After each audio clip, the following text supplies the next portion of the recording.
This is the Great Mongol Empire, the country that brought gunpowder to Europe, had the fastest postal service in the world and, of course, the great conquests of Genghis Khan.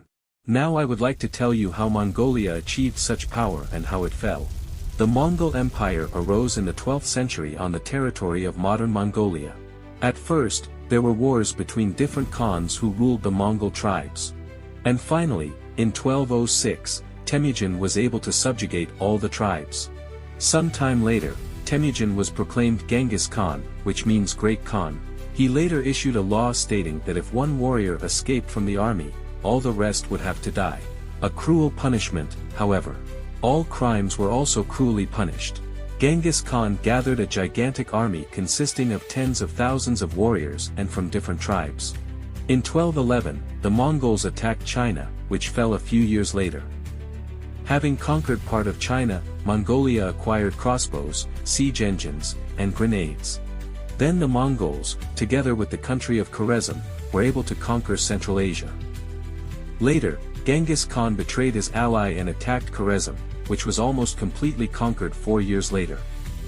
The uniqueness of the Mongol army is that it never stops. The Mongols ate everything alive, even mice, and their horses devastated the fields of Central Asia. The Mongols also knew how to preserve fruit.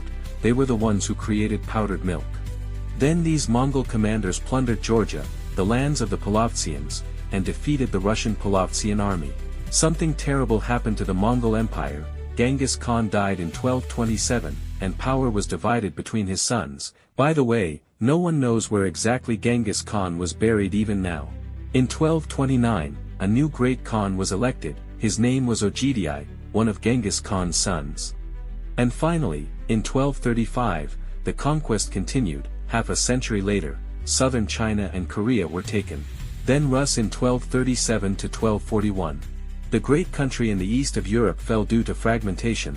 Different principalities fought among themselves and could not unite against the invaders. Then the great march of the Mongols to the last sea, as they called the Atlantic Ocean, continued as a result of the capture of Poland, Hungary, and part of the Balkans. But then the Mongolian troops did not move further, to the Holy Roman Empire, but left. Historians believe that this is due to the death of Ogedai and the fatigue of the troops.